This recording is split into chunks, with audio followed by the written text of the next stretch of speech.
Boom. And there we are. Hello, everybody. Welcome back. Another episode of Vagabond Dog Industry Chats. This week, we're veering into the world of games journalism with Rebekah Valentine. She is a journalist or a reporter for a couple different outlets. I've seen articles on GameIndustry.biz, IGN, and a couple others. You typically cover the business side of games, which is something that is... I think for most people who read games media is a little far off the beat because we're very consumer focused, looking for reviews and previews. And you've also had the good fortune or interesting fortune of covering GameStop over the last year as a company. And so welcome to the show. Thank you. I'm really glad to be here. Yeah. I guess to start, what is the difference between your role in the journalism world in games compared to what most people associate with games journalists? Well, it's funny, and it is actively transforming, I think. So I was writing with GamesIndustry.biz. I was there for 2.5 years. And while I was there, which I think is the question you were getting at, I was writing for primarily an industry audience. So GamesIndustry.biz is a trade site. It is primarily read by developers, publishers, investors, people people who are in the business of games, effectively. It is sometimes read by consumers as well. And I think we've actually seen a growing interest from consumers in business journalism lately because they've discovered that. And this is why I got into it in the first place.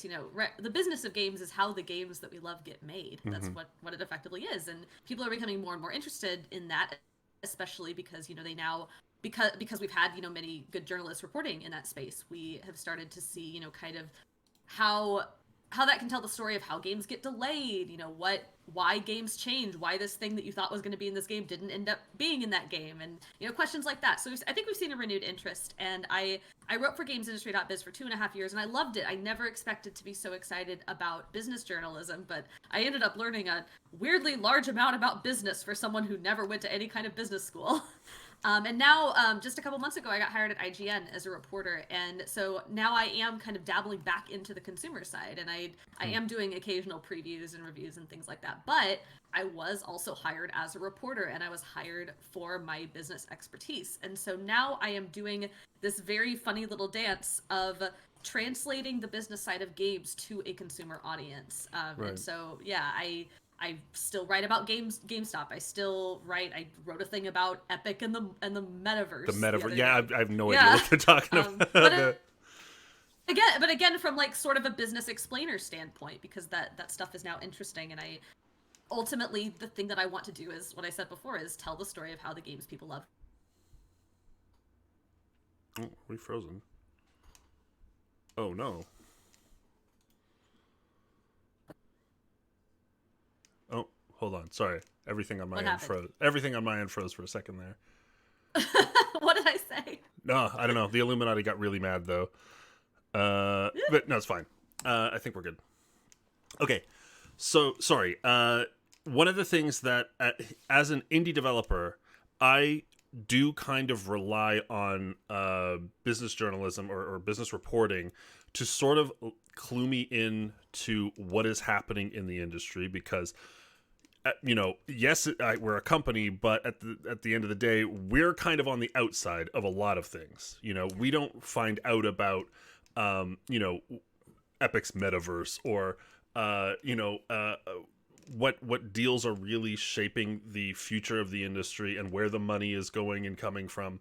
And so we kind of rely on business reporting to clue us in over the long term about where we should be focusing and paying attention, what things we should be looking out for. When you are writing a story, who are you expecting the audience to be? Or I guess that we've said it's changing. So who did it used to be, and then who is it becoming now? Yeah, I mean, it's very much divvied up over the outlet that I was writing for. I mean, who IGN's audience is. It's, anybody who likes games, anybody who's interested in seeing what's going on with their favorite game.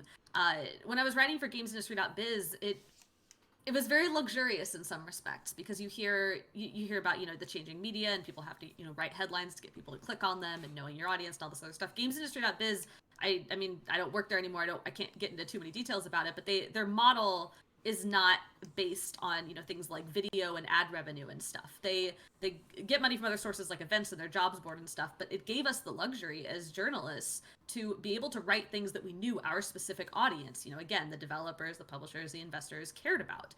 And so it was less about trying to decide, oh, is anyone going to click on this, and more, is this important for people like that to know? Mm-hmm. And so the end result, and one of the reasons why I'm really proud of a lot of the work all the work I did at Games Industry, and why I'm still really proud of the team that's there now, is that place is such a wonderful repository of information about what's going on in the games industry. And that means that a lot of the stories on there seem really damn boring. Like, you go through there and there is some tech company you've never heard of has invested several million in some indie developer you've never heard of. And that, when you read it, you're like, okay, great, why do I care? But one of the wonderful things about that is, one, you can use it to sort of, take a look at trends. And, when you either run a search for a certain company on the site, or when you, when you've written an article so many times about a certain company, then you start to see, oh, this company has been investing millions repeatedly in all these little companies. What do they have in common? What's the story here? Or another angle is you sit down to write a story about something, today, and you go back to see, okay, what has this company done in the past? And you find these boring old articles from like 10 years ago about stuff they were doing then. But now that you have the context of the last 10 years, you can see, oh, the investments they were making back then were actually gearing up for this big move they're doing now that is now suddenly very interesting, and we can now tell a coherent story. And so I don't know, it's not what I do anymore, but that's something that I value a lot, and I really respect and love their reporting, and I love what I'm doing at IGN, and it's very, very different, and I get all kinds of different kinds of access, and I get to stretch into criticism and other kinds of things too, but there's always going to be a little part of me that kind of misses just, being able to tell those weird little corner stories about what money is doing. Right. So when you are writing a business-focused story, like, you mentioned previous articles, but what other sources do you use? Like, how do you get the information to share to everybody else? So a lot of it is press releases, and especially on the business side, a lot of companies are very, very eager to have you write about those kinds of things because so few sites do. There are very few trade publications in games, and so it's very easy to get them to just sort of share that stuff with you either ahead of time, embargoed, or just right away. But not everybody does. So beyond that, looking at legal filings is actually a really good source for figuring out what's going on, because legal stuff is also business stuff. I use Pacer pretty liberally to, search for company names, see who's suing who and why and over what. That's a pretty good source for information. And also just, I don't know, keeping in contact with people that I've met either at shows or through interviews or whatever other reason, talking to developers, just having conversations with them. What are you working on? Who are you partnering with? Why? That can either, give straight up information, or it can give me leads as to where to look later and who to ask questions of to find out, okay, what's going on here? What's happening in the industry? Every relationship that you build, is, I don't know. I guess it's, you don't, I'm careful about the way I'm saying this because I don't want it to sound like, oh, I only talk to people because I want something out of them. Like, that's not the case. I got into this because I love talking to developers about the cool stuff they make. Like, it's genuine. But it is also completely true that, anytime that I build that relationship with someone, eventually down the line, I might have a conversation with them that might turn into a story. Like, that's just true. That's part of the job. Right.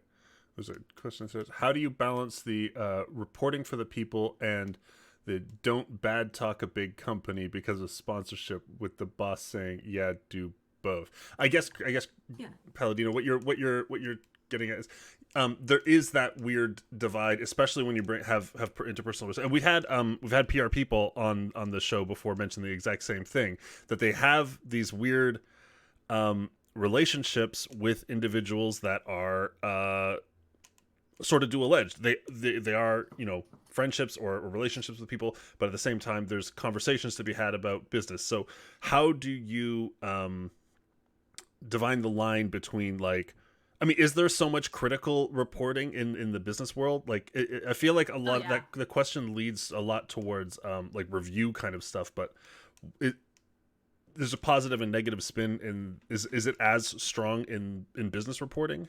Oh yeah, I think so. I mean, it's different, right? It's not so.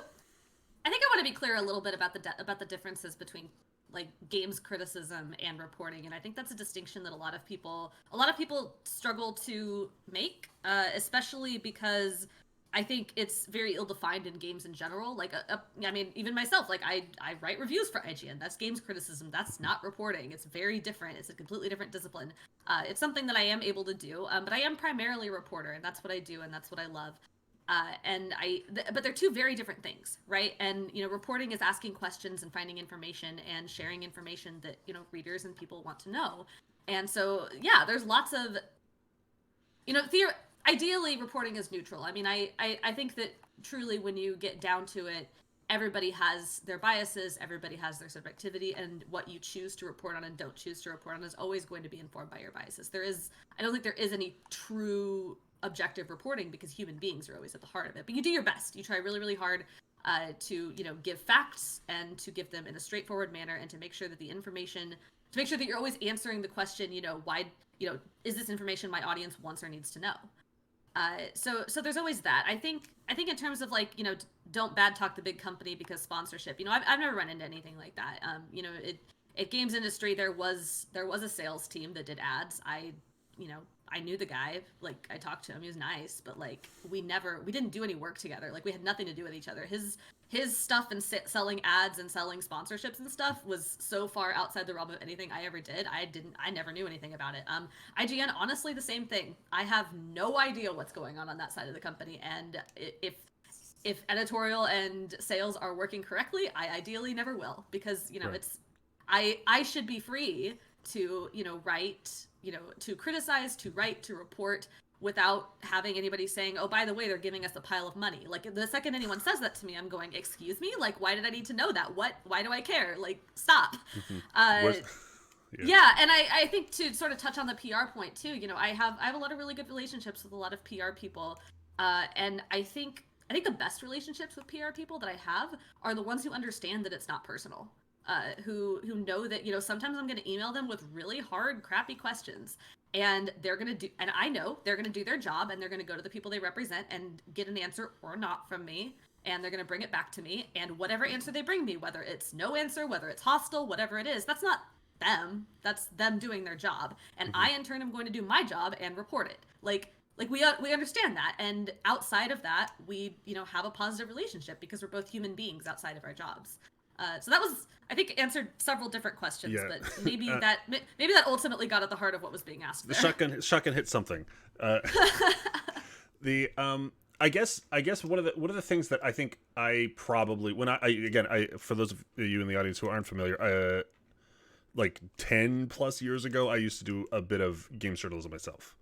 And one of the things that I was always trying to figure out is what is the best way to keep those personal biases in check, and I'm curious, from someone with a lot more experience in the field, how do you personally recognize when we all have inherent biases? When do you recognize that yours are coming into play, and how do you keep a check and balance on that? Good editors are really helpful. You having an editor basically on your shoulder at all times. When you're first starting out and you kind of don't have as good a sense for recognizing it, theoretically a good editor is basically watching everything that you do and tapping you on the shoulder and going, hey, no, we need to fix this. I've been doing this for long enough that I don't have an editor reading every single thing that I do. Anything long that I write, sure, but a lot of my quick hit news stuff I just throw out there because it's fast and I know I can do it cleanly and simply and factually, and it's fine. But yeah, running everything by an editor, and knowing that editors are your friends and your support systems, and they're another pair of eyes, and sometimes going to multiple editors and saying, hey, something's off about this. Am I covering this correctly? And especially when it deals with sensitive subjects. I mean, it's kind of hard to inject like weird bias into just kind of a normal conversation you have with a developer where they're telling you about their game, right? I mean, you like it or you don't, and I think it's like fine, but just coming forward and saying this is the game, this is what it is, this is what you will find in it, like that's it's hard to inject bias into that.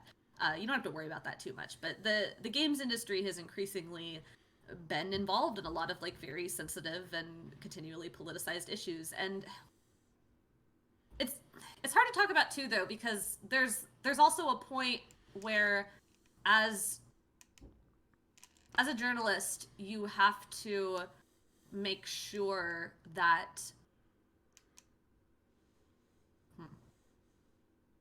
Sorry, this is tricky, and I'm trying to make sure that I say like the thing that I'm actually thinking here and not something stupid. Fair enough. There are some situations, I think, where you know you're going to have bias going into it, but also you need to choose to report on it and follow that anyway. And I guess the thing that I'm kind of thinking of is, and I don't mean to get like too negative on here, but the last year, there's been some really crappy stuff going on in the industry. There's been like labor issues. There's been the Me Too movement has hit in the industry, and there's been a lot of crappy stuff. And I think there's a version of that kind of reporting that is just very straight-faced and neutral, and you can still use like neutral language, but there's also a version of that reporting that understands that these are like human beings who are genuinely hurting, and it's awful, and you have to report with empathy. And I believe in empathy before I believe in like stone-faced neutrality, if that makes sense. And that doesn't mean that I'm, sitting here writing, like scathing diatribes against like anybody who I think is evil, but it does mean that anytime I write something that, has the potential to harm somebody, I'm, thinking about the human person at the heart of it. And a lot of my reporting has dealt with that. I've broken some stories on some serious issues with people who were hurt, and you have to care about human beings before you do anything else. And I think that's important in reporting and everything else you do in life. Right. It's a very different sort of report when if it were to just to figure out if the coverage was only if we went strictly for the business side of it, and it was here's what the removal of this harmful individual from the company how will this affect the bottom line? Completely different type of like unempathetic storytelling that really doesn't get across the tragedies of the situation. I can kind of understand. I just thought of a better example. I think a better way of putting it maybe than what I said is, if you're in a situation where an individual, or especially in like a lot of labor reporting, a situation where a large group of individuals are saying that they've been harmed, for example, saying that a boss did something awful, and they were in the situation where they were afraid to come forward, and now they're finally ready to come forward, and you've done your work, right? Like you've checked multiple sources, you've interviewed multiple people who all confirmed the same thing. You are positive that this is true. Like you are comfortable reporting it. You don't have any doubt. You have to go to the person who they're saying hurt them and get a statement, right? Like you absolutely have to. You have to give them a chance to, say their piece.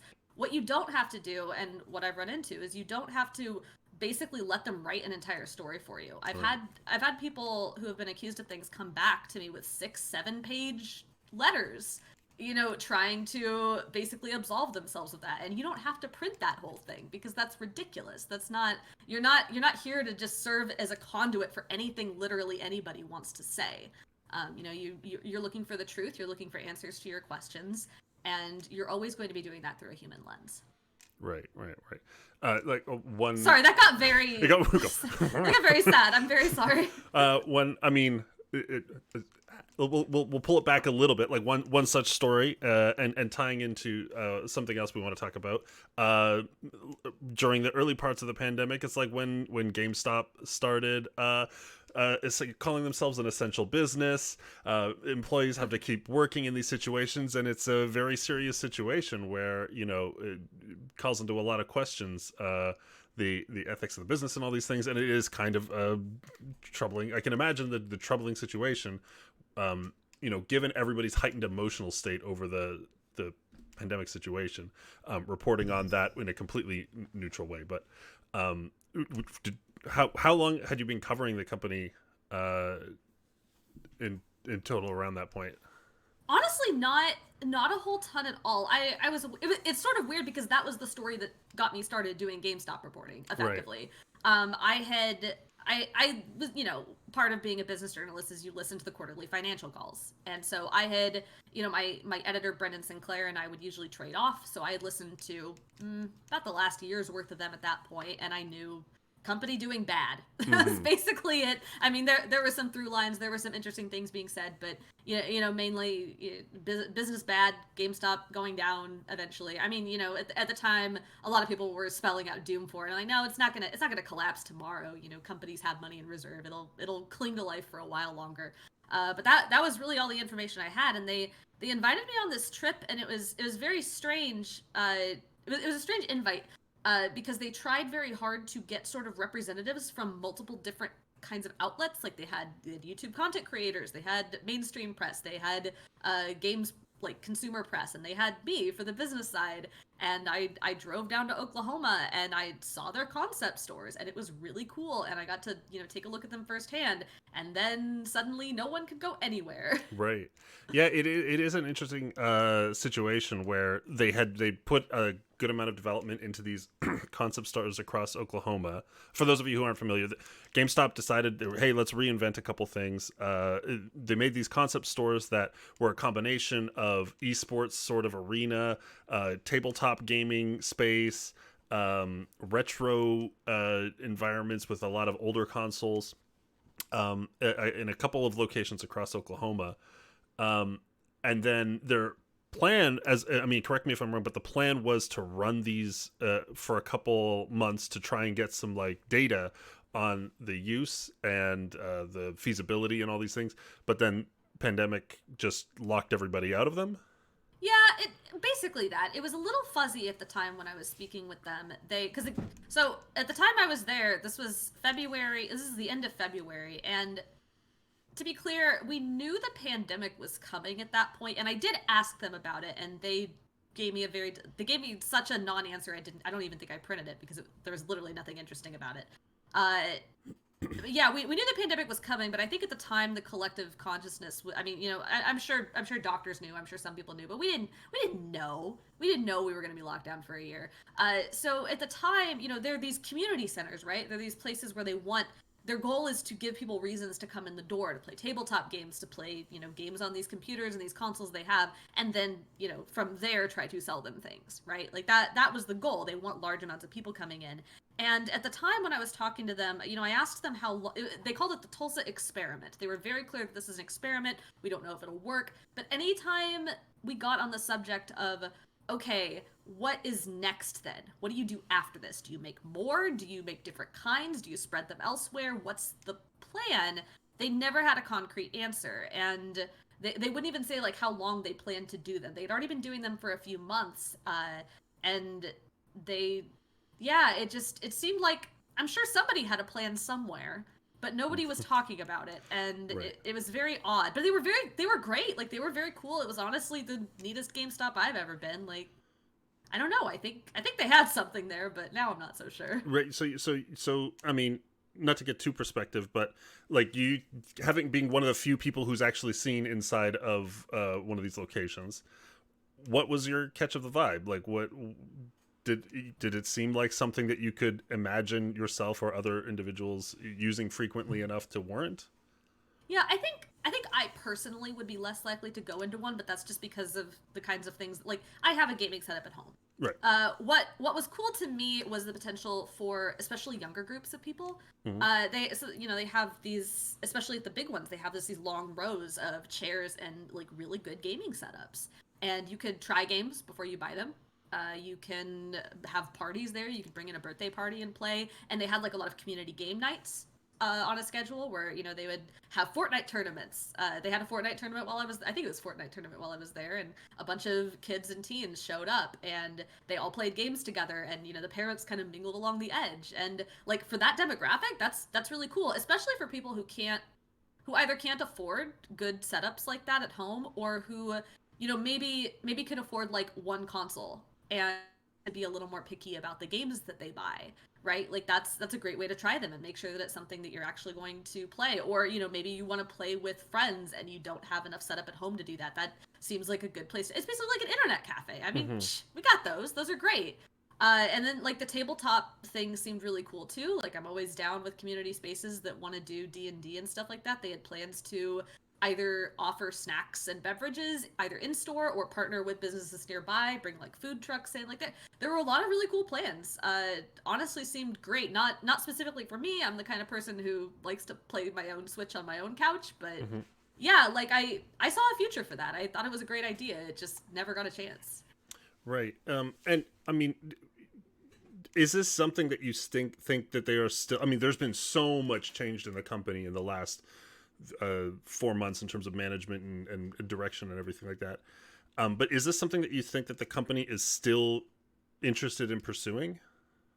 I actually don't anymore, and I did for a while. I really did, because it seemed like last year, when there was a lot of strategy and board shifting around, it seemed like they kept pointing out the fact that this experiment existed. There were some shareholders who were basically trying to kind of upend the ruling people on the board of directors. There were some shareholders who were trying to basically stage the business version of a coup and turn things around because they were sick of the direction the company was going, probably rightfully.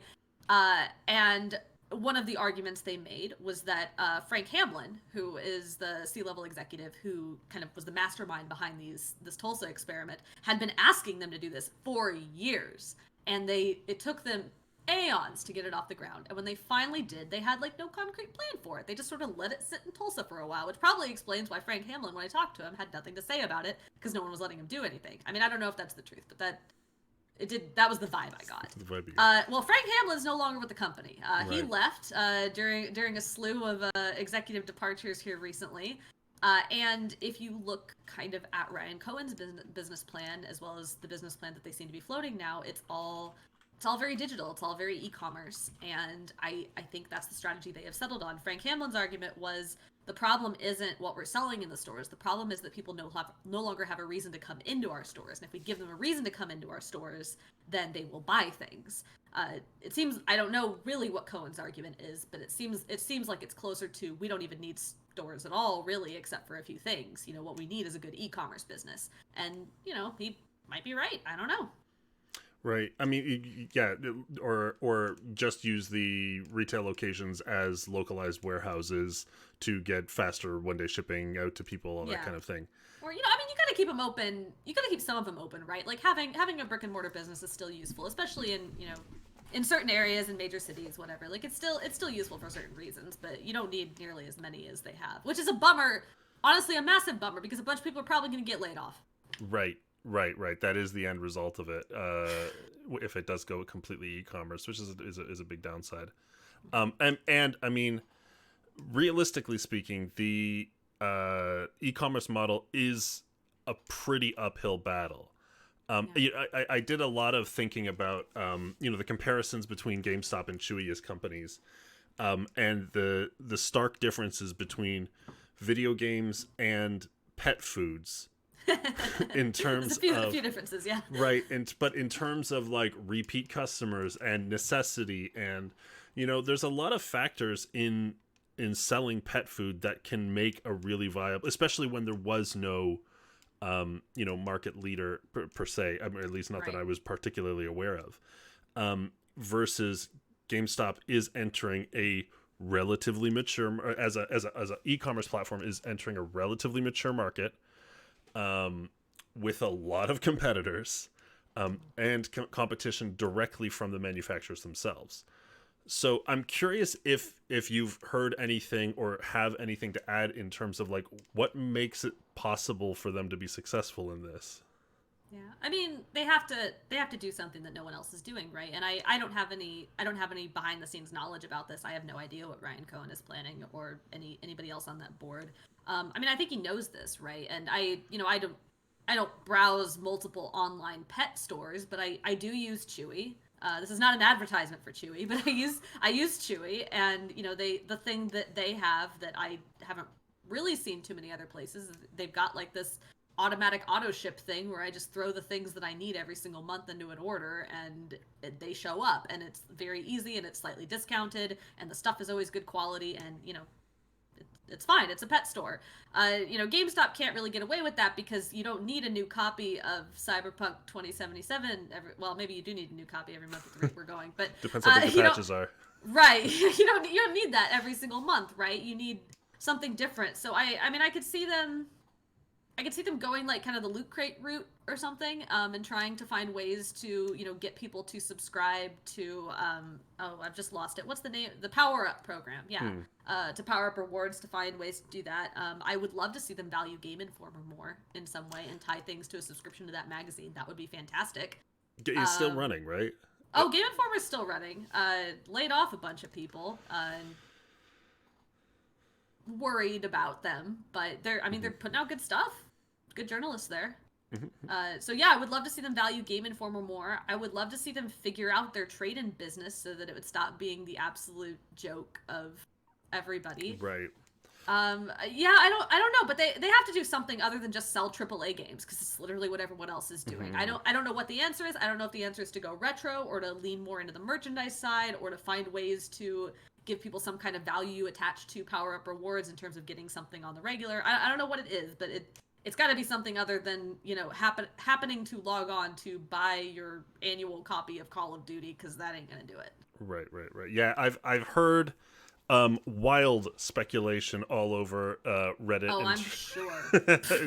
From everything from making used game trade-ins part of a blockchain that allows digital copies to why wouldn't Steam do that on their own? To creating, going hard into the Tulsa experiment, where it's literally they're in every mall where everybody is now going to play games locally.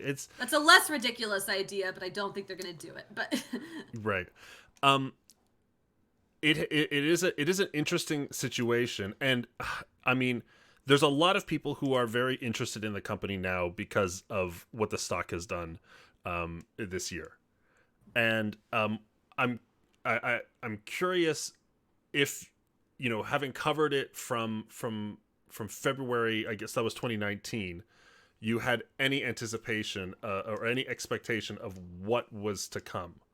Oh no, well, no, I think I could have. I think people did, and I think people. Well, okay. So there's two parts to this. I think you could have. I didn't, because I was not looking hard. I'm not a stocks person. I'm a business journalist, so every time I say anything about GameStop and people come into my comments and go, "Why does she get to talk about business?" It's because I'm a business journalist and I know how to do that. I'm not a stocks person though, so I did have to do some research and talk to some smarter people than me to learn about stocks when all this happened, and I have a pretty good grasp on it now. But up until the beginning of this year, I was not paying attention to the stock side of it, except that stock price go down. I was paying attention to the business strategy and the corporate strategy and things like that. I do think, and I covered this in my article where I talked about the shareholder coup, I do think that there were people who saw something coming. Not Reddit. I don't think anybody saw Reddit coming. But there were shareholders who were basically looking at the value of GameStop stock and saying, "Look, this stuff the price is way down, and we've got a real bad short selling problem. Like it is being short sold out the wazoo. And if we don't do something, we're going to end up in a short squeeze." Now, I don't think they knew Reddit was going to do it. I don't think anybody expected what happened there. I think they're still scrambling to try to figure out how to capitalize on it. They've done a little bit in terms of I think making additional stock available for sale, but yeah, it's I don't think anyone was expecting it to be quite that big or quite that sudden. But I think they knew something was coming, and I think anybody who was watching it particularly closely could have figured it out, or figured something out. But yeah. Right. Yeah. That last point, they're offering something like 23,000 shares or whatever, up to $1 billion worth of shares at the market value, which would literally leverage off of currently. First, I guess we should come to an understanding of this. At $150 is the share price in. Damn, the stock's so doing good. Sheesh. Every time I look at it, I think, is this down yet? No, it's but is it still overvalued? Overvalued? Oh, absolutely. Yeah, it's still it's funny too, because this is where I get all the people who are obsessed with the stock in my mentions telling me that I'm ridiculous. But this was yes, it was short sold in a very ridiculous way. Something would have happened eventually, but this does not reflect anything about GameStop, the company. Right. It really doesn't, and that's why I think they're making the right move in offering more shares for sale, because then they can actually use this to their advantage in some way. But beyond that, it doesn't really mean anything about the company. It doesn't magically save the company. It doesn't mean that GameStop suddenly like is able to do a bunch of stuff that it wasn't able to do before, right? Like it's still this floundering brick and mortar retail business. The stocks that you're trading don't really impact its day to day in that way. And that's why it's really hard. That's why I think, you know, again, I'm not a stocks person, but that's why I think that it's hard for people to sort of make any kinds of decisions or bank on what that stock is going to do, because at literally any point, a bunch of Reddit people could come in and do whatever, or decide they're done with it and move on to something different. I mean, literally anything could happen in that regard. It's unprecedented in a way that you can't really make plans around, right? Right. I mean, the only thing that the company can particularly benefit from the stock price is that share sale. So, and something I think you can speak to is, what is $1 billion to a company like GameStop? What is that? Is that a lot of money? I don't know. I have no idea how much money that is in contrast to a company like GameStop. I think $1 billion is a decent amount of money for GameStop. I mean, I don't have their financials up, but I think that's probably about what they make in like. Let me see, GameStop full year 2021. What we got here? Okay, yeah, here, full year sales. How much did they make last year? 3 months, fiscal year, reported net sale. Okay, so net sales for fiscal year into January 30th were $5 billion. So that's like a fifth of their net sales for a year. So yeah, it's a decent chunk of money. I mean, they could, what I think they'll do with that money is probably turn around and invest it back into turning into an e-commerce business. Right? Like that's the smart thing to do. They have spent the last year doing a lot to cut costs.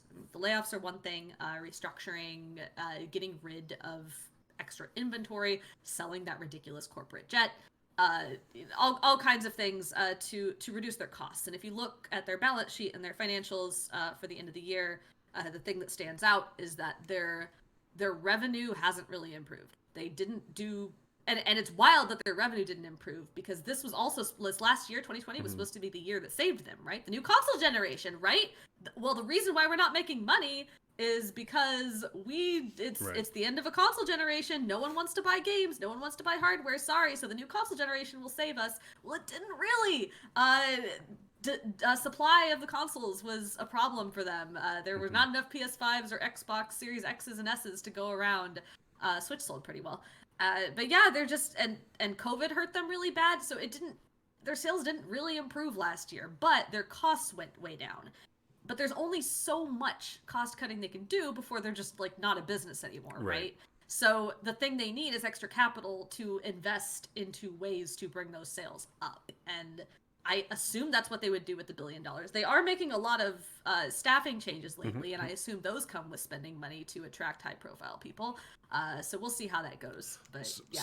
So far, all of the new major management acquisitions have been equity only. There's. Oh, they really? Yes, okay. Which is everybody's getting paid in stock, which is very, very peculiar. Well, that seems actually pretty smart right now. Don't spend any money and get this very nice stock. Yes, we don't know what's going to happen to. So I mean, the question with the potential $1 billion that comes to my mind is, does this transformation, which I mean, an attempt at a transformation is inevitable. They're going to make an attempt at a transformation. Does this attempted transformation come in the way of these hires crafting something from scratch, or are we looking at an inevitable acquisition? I mean, that's a damn good question. I think it could go either way. I think were Cohen not set up to be in charge at the next big board election, I think that I would say they might very well be setting up for an acquisition. But I think putting him at the top, you know, he's the kind of person that's why everybody loves him. That's why all the Reddit people are obsessed with him. Fine, I get it. But I mean, they're right. You know, he's a guy with vision. He's a guy who has plans and he wants to enact them. And so I think they are going to make an attempt at actually turning it around. I think that's what all these hires are too, because if you look at it doesn't go into effect until the summer board election, and I guess it's possible it doesn't happen if people don't elect them, but it doesn't look like we're up for another thing like happened in 2020. I think they'll all get elected. The 6 board members they've got up, out of those 6, 4 of them are ex-Chewy. Right. They're his buds. they are all people who are on the same page. They are probably in lockstep here. And so I would assume that this has all been part of a very behind the scenes plan that they have put together to save the company. And I bet they have a playbook. I'm sure they do. We haven't seen it yet, but I sound like a weird conspiracy theorist here, but it's just a bunch of business people who have a business plan. That's what it is. Like I bet they turn it around. It's still possible that they end up having it be acquired as a last resort, but I think they give it a shot. The question, I mean, the big question remains, they still haven't announced a CEO, right? A new CEO. It's still George Sherman.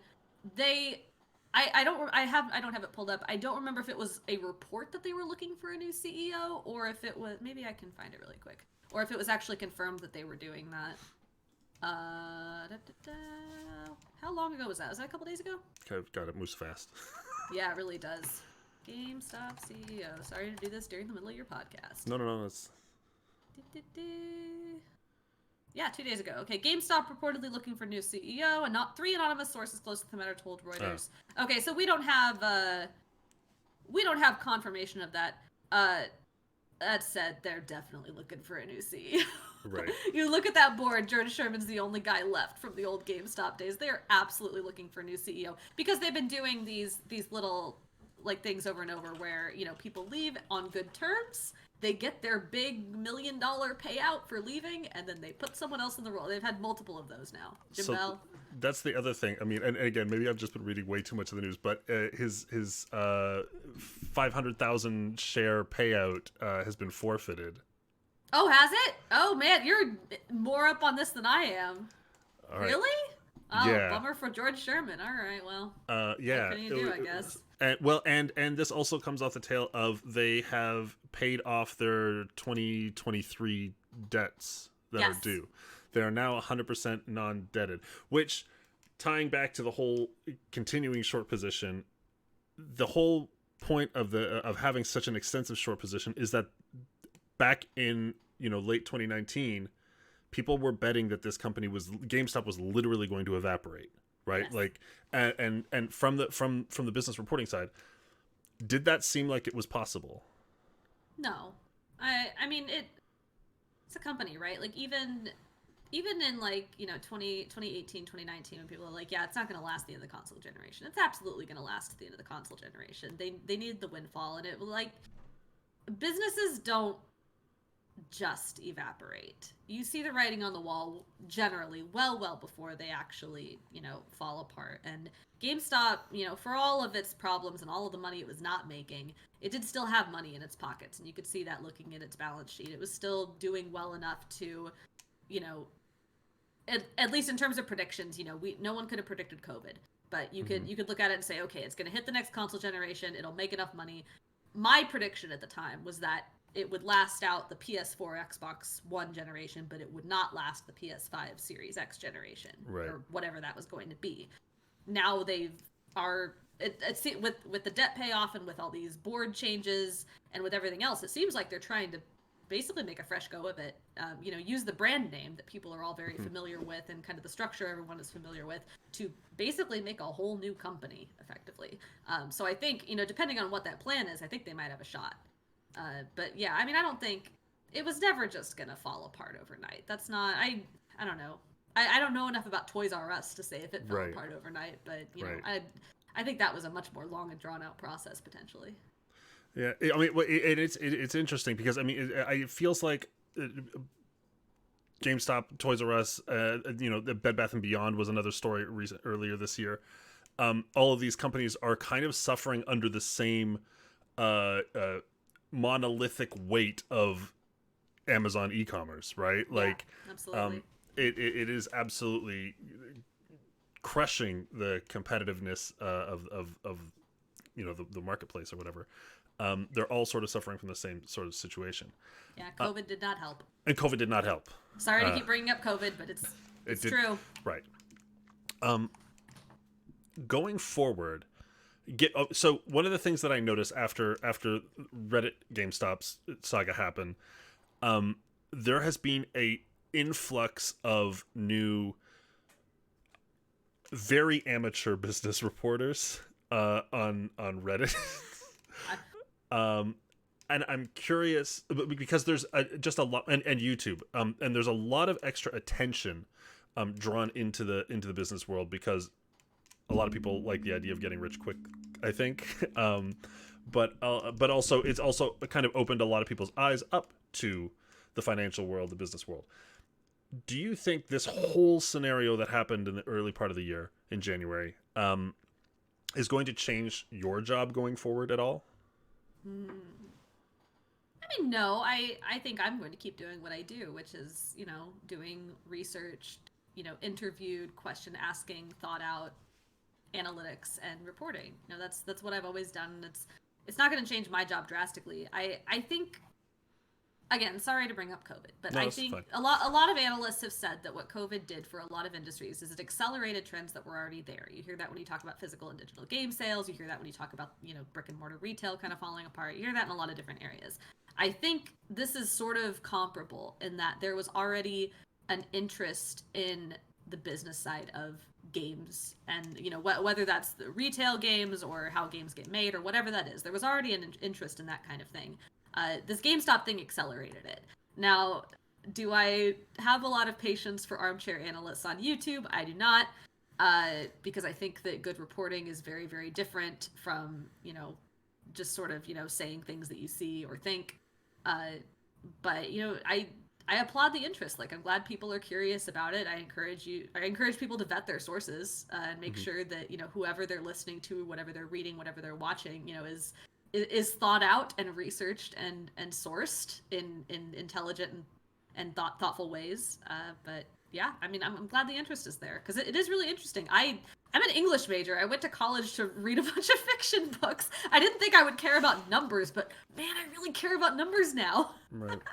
That's actually, I mean, if that's something we can impart onto the audience, how does one make sure that the sources are vetted and make sure that we are reading reliable information? It's a ubiquitous problem in the modern age of social media posts and everything like that.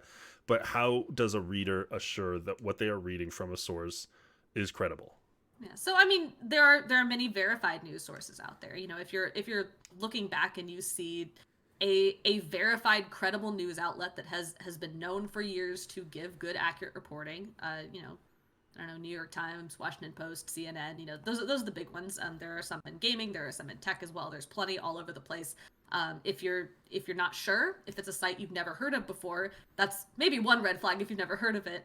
But I don't know. I know people say don't use Wikipedia as a source, but as far as just checking in to get kind of an overview of what something is, if you can find a Wikipedia article on a media outlet, that usually gives you a pretty good idea of what it is and what it's about and what its history is. I mean, you don't want to go taking literally everything you see there as fact because people can change it, but it does, give you an idea at least of the media site that you're reading. But also, if you've literally never heard of it before and none of your friends have heard of it, maybe take it with a grain of salt, especially if it's saying something that seems ridiculous.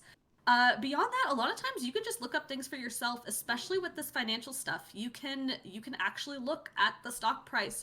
You can just Google GameStop stock and see what the stock price is doing and what it has done in the last 5 days or 6 months or last 5 years, and make judgments for yourself. You can look at financial filings. You can go, if you want to look at GameStop specifically, you can go to the GameStop investor relations site and you can read all of their financial releases, all of their forms. It's really boring, but if someone says something and you want to verify it, and you think it might be something that they would have to have on file with the SEC, you can go look at their filing and see what was actually written there. Those are the kinds of sources that journalists use all the time, and it's not that different than just reading it for yourself and figuring it out. But that is what journalists tend to do with that kind of stuff. We go read through all that boring information and pull out the stuff that you actually might want to know and make it make sense. So you can do that. You can look for financial stuff. You can look for people who are actual financial analysts as their jobs. If you're looking on Twitter, people usually have it in their Twitter profile who they work for. LinkedIn is another good place to see where people work. If someone's just somebody hanging out on Reddit or YouTube and doesn't really have any credentials in that department, maybe don't worry about it. But if there's somebody who works for a known financial institution, then maybe they have something to say. So yeah, those are some basic steps. I think one of the interesting things that I've noticed is that, like, particularly with the now I'll call it the GameStop obsession, right, has caused people to seek more and more and more information about this situation because everybody's very excited about it. But it goes that desire goes far beyond the supply of news that a big outlet can provide, right? Right. Because even if you're writing for a major outlet, they've got to cover the whole market. They can't cover one company in such fine detail, and that's where people tend to lead deeper and deeper and deeper down a rabbit hole into less and less credible sources. Right. Is there is there any solution to this sort of problem, do you think, or is it just like at some point you've got to just be like, okay, I've got enough information, I need to stop looking to the magnifying glass a little bit? I mean, that's exactly it. If you are that far down a rabbit hole where there are just no more credible sources talking about what you want to hear, then you're probably just looking for what you want to hear and not Right. actually looking for real information, right? I mean, you're right. Every outlet has its limits. I write for IGN. We're a general gaming interest site. We do not report on literally everything GameStop does. Hell, even GamesIndustry.biz didn't report on every single little thing GameStop does. But at some point, depending on where you're reading and where you're looking, at some point, if people have stopped reporting on stuff, that might mean it's not actually that notable or interesting anymore. So that's not always the case. I mean, the whole shareholder coup, I think, was super duper interesting, and I'm glad that I wrote about it. But I didn't get a chance to write about it last year just because I didn't have the time, energy, or resources, and no one else was looking at the time, or someone else would have written the story. And so, sometimes it's possible for people to miss stuff, but it at some point, if you're not finding it in any verifiable locations and you're not hearing anybody with any actual experience or background or stock in what, not literal financial stock, but Right. interest in what's going on, then maybe you're just sort of devolving into conspiracy and need to chill the heck out. Look, I just need my sweet confirmation bias, and nobody's gonna get in my way. I mean, that's the internet, right? It is an interesting place. What's let's get away from GameStop for a minute. What are you working on lately? What's the business beat treating you with these days? Well, I wrote up a little thing. I mentioned earlier, I wrote up a little thing today that went up. Recently, a bunch of companies invested $1 billion into Epic Games. Sony, I believe, pitched in $200 million, and they are explicitly investing in them for something called the Metaverse. And so I watched a whole lot of Tim Sweeney talks yesterday, Wonderful. and I wrote up an article about what is the Metaverse, and what explicitly does Tim Sweeney think the Metaverse is, and so what are all these people paying into? What is he trying to create? I think that's a pretty fascinating story. It goes some places, especially with regard to the Epic Apple lawsuit, which is all kind of part of his strategy to make the Metaverse happen. So there's that. I also still get to do interviews with developers, which is honestly my absolute favorite thing, even beyond all the numbers stuff. I've got an interview with a Japanese studio that I'm really excited about, hopefully coming up either tomorrow or Monday. It does not say anything explicitly about this, but if you're somebody who is following the Sony Japan situation, you can put some puzzle pieces together. Okay. I So Sony seems to be pulling a lot of its business interests out of Japan and is not giving as much love and attention to its internal Japanese studios. And there's a lot of rumors flying around about that. I don't. This is not me trying to start some conspiracy theory about my article tomorrow. It's genuinely a very lovely conversation with the Japanese studio. But I think that if you're watching Sony and wondering what's going on there, you're going to be like, yeah, that's probably about right. Gotcha. I'm always curious to hear. I love conversations with developers. It's why I do this show in particular. It's always good fun. I guess before we say goodbye and everything, is there as an indie studio, like, I want to know, can you give me some good advice on like how to be more interesting to press and business journalists in general? Do I have to make some kind of crazy acquisition? Oh Uh, no, it's so hard. What are you trying to get interest on? Are you trying to get interest on a game specifically, or just your studio in general? oh no, I got it. Anything. I'm mostly joking around, but I mean No, I mean for it's any a real question. yeah, let's say we've got a new game, or we've got some exciting studio news or anything. How do we reach the media? So my first advice is do not waste your time trying to get anyone to cover your Kickstarter. Okay. I am so sorry. No. I am truly sorry. There are too many. Unless you are, I say that I just call this out because I know I did it. Unless you are Edmund McMillan, Right. who is already a known name in games, and we're gonna cover whatever he does anyway. Don't ask people to cover your Kickstarter because we won't, and it's a waste of your energy. And I'm so sorry. We just nobody does it. Not just us. Like literally nobody covers Kickstarters. Beyond that, come to us when you have something to show. So if you have trailer, gameplay, good. No gameplay, less good. Uh, Whether you're making like some kind of release date announcement, come to us on a milestone. Don't just say, hey, you want to talk about my game for no reason. Like come to us when you have something concrete to share. And this is like a little more work, and I know people have different levels of budgets and different levels of PR capabilities and stuff, and I know it's hard to be an indie, and I have just like I have piles of sympathy for that. If you can find somebody in the press to champion your game, well, press or content creator, wherever they are Mhm. at, if you can find somebody who is already interested in the kinds of things that you like, or the kind of thing that you're making, they tweet about similar games. They seem to be really into whatever your game is about, whether it's like topical or genre or gameplay or character, whatever. Try to show it to them. Just send them like a personal email and be like, hey, I know you like X, Y, and Z. I really think you'd be into this. Would you take a couple seconds to check it out? I know that's hard. I know that's a lot of effort. It's not always going to work out. And I can't speak for any other member of the press except myself. But I have a brand. I really love cozy games. I love wholesome games. I love games that make me smile and are happy. I love feeling relaxed. I love cute things. And I get occasionally we'll get emails from indie developers who are like, hey, I know you're into this. Here's my thing. It's very similar to other things you like. Would you at least take a look? And I always look, at least. I will always look. And that will 9 times out of 10, they've got me down. Like they know exactly what I'm into and their game is it. And I will like at minimum follow them on Twitter and retweet them sometimes, and at maximum be like, let's talk, let's do something, let's find an excuse to get your dang game on this website. Like let's do it. Like I will find ways to do it because I care about that stuff. And if you find people who are in positions that have audiences to champion your game, then that will ideally, fingers crossed, result in other outlets covering that game. Because aside from people just reaching out to me directly, the other way that I find out about little known indies is I read other people in the press. I pay attention to what Waypoint is talking about on their podcast and what they're writing about. I pay attention to Polygon and Kotaku and Game Spot. We were talking about GameStop earlier. I pay attention to all, and Rock Paper Shotgun also does a lot of good stuff with indies. But I always pay attention to what they're writing about, because if somebody from one of those other outlets saw something interesting and is championing it, then I'm like, okay, wait, do we need to be paying attention to this too? What is this? Tell me about it. And that's a fantastic way to get other people. All the games journalists know each other. We will talk to each other and we will find out about games.